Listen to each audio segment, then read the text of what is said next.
पुराने समय की बात है। किसी गांव में एक बुढ़िया रहती थी। वह बहुत ही नियम धर्म से व्रत रखा करती थी। एक दिन भगवान के घर से यमदूत उसे लेने आ गए और वो उनके साथ में चल पड़ी।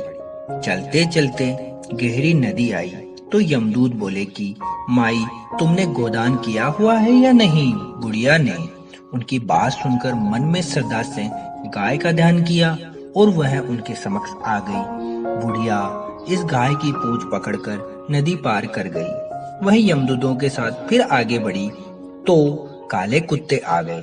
यमदूत बोले, कुत्तों को दान किया था। बुढ़िया ने मन में कुत्तों का ध्यान किया तो रास्ते से हट गए।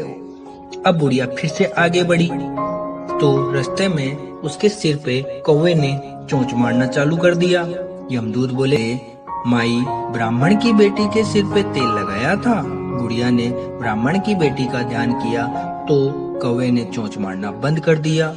कुछ आगे बढ़े तो बुढ़िया के सिर पे कांटे चुभने लगे।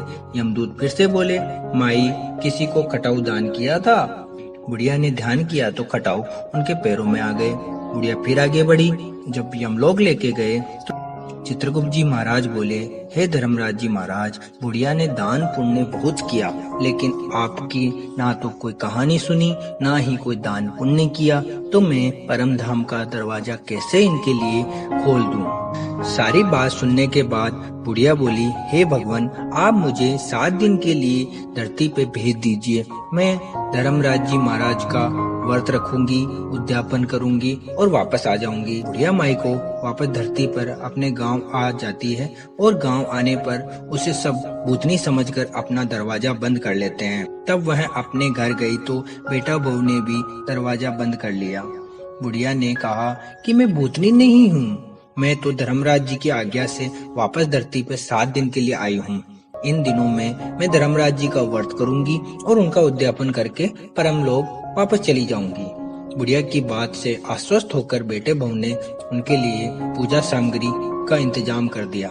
लेकिन जब बुढ़िया कहानी कहती तब वह हुकारा नहीं भरते। इससे बुढ़िया फिर अपने पड़ोसन की कहानी सुनाती और वह हुकारा भरवाती। 7 दिन की पूजा व्रत उद्यापन के बाद धर्मराज जी ने बुढ़िया के लिए विमान भेजते हैं। स्वर्ग का विमान देख उसके बेटा बहू के साथ सारे गांव वाले स्वर्ग जाने के तैयार हो जाते हैं। बुढ़िया ने कहा कि तुम कहाँ तैयार हो रहे हो? मेरी कहानी तो पड़ोसन ने सुनी थी, इसलिए वही मेरे साथ जाएगी। सारे गांव वाले बुढ़िया से धर्मराज जी की कहानी का आग्रह करते हैं। तब बुढ़िया उन्हें धर्मराज जी की कहानी सुनाती है। कहानी सुनने के बाद ग्रामवासी विमान में बैठ के स्वर्ग लोक चले जाते हैं। धर्मराज जी कहते हैं, मैंने तो विमान केवल बुढ़िया को लेने के लिए भेजा था।